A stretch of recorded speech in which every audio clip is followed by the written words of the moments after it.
Thank you, and welcome back to day 3 of the conference. I think yesterday was very educative, and we had some of the leading stakeholders talk about their experiences. Today we start off, yesterday was more focused on the provider side. Today, to kick off proceedings, I'm going to talk something about the new age healthcare consumer. Both in India and abroad, how he's changing and how the healthcare delivery mechanism needs to change to cater to his needs. Because finally, healthcare is going to be a consumer-driven industry. I think the first thing which has happened is that the consumer is no longer the patient. He's converted from a patient to a consumer. And if you look at the way healthcare has evolved, from a patient-centric, it's become so much consumer-centric. Physicians who were decision makers are today regarded as coaches.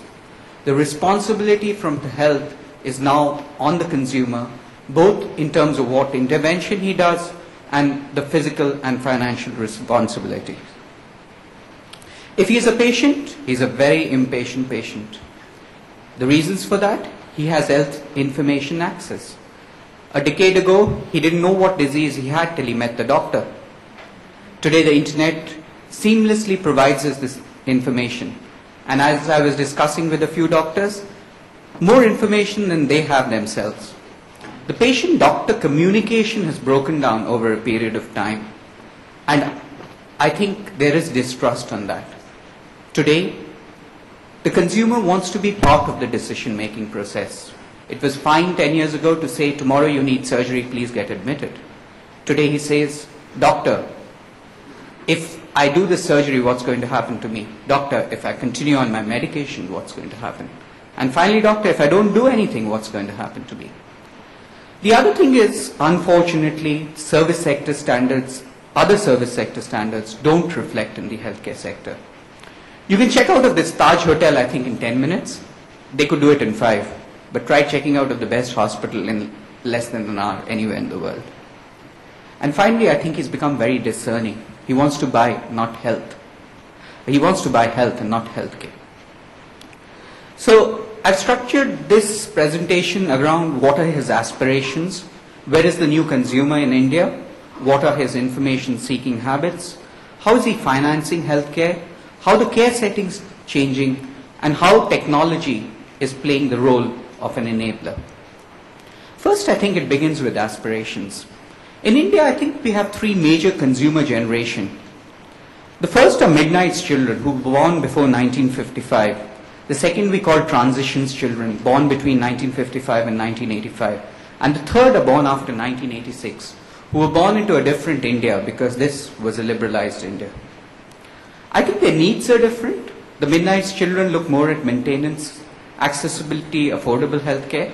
The transitional children are more into holistic wellness. And the liberalization children who are young have totally different needs. They're looking at proactive prevention, fitness, looks. So I think any provider needs to address these different and distinct segments. The Indian market is very clear. Today, a lot of the growth is actually going to happen outside the 6 metros. There are more than 77 million consumers in cities beyond the metros, and this is growing. So while I would say 90% of the healthcare in India delivery has concentrated on the metros, this is going to be the next shift, because you have these new consumers who have what the 3 A's of consumption. That's aspiration, affordability, and availability. They have high awareness, they have incomes, and they want to look at new things. Taking the analogy from retail, people are moving out of the metros. And I think there's a great new opportunity beyond the metros. The second thing is the information seeking behavior. This has brought about a paradigm shift. I think today, we fail to recognize in the last 10 years, today 48% people trust information on the internet. This is a US survey just done last month, and they found that 48% of people found out about the health condition from the internet, 22 asked doctors, 8% pharmacists. So the internet's become such a potent tool. The internet plays 3 roles. They discover what condition they have, They come to know what action they can take. And finally, something which was never possible, they can connect with a community of people who are suffering a similar disorder. So this brings them together to share their experiences about the condition. So today, the consumer is very discerning. He wants to find out who's the best possible surgeon. They did a study in Canada, and they said the chance of recurrence of hernia between the best surgeon and the worst surgeon was, if you went to the best surgeon, your chance of recurrence was 1 in 500. If you went to the worst surgeon in Canada, it was 1 in 50. So that's a 10-fold difference. So today, every consumer wants to find out who's the best surgeon. So I see possibly the records of doctors being put. It's already started happening in the United States, and you'll be given a choice. So medical services are going to be based, the decisions are going to be based more on report cards and pricing guide. There's going to be less reliance on personal referrals and emotional decisions. I think a lot of transparency will come in. Today, no provider publishes details on outcomes. He doesn't tell you this is a new or experimental therapy. Or finally, he does not tell you how does he react to a sentinel event.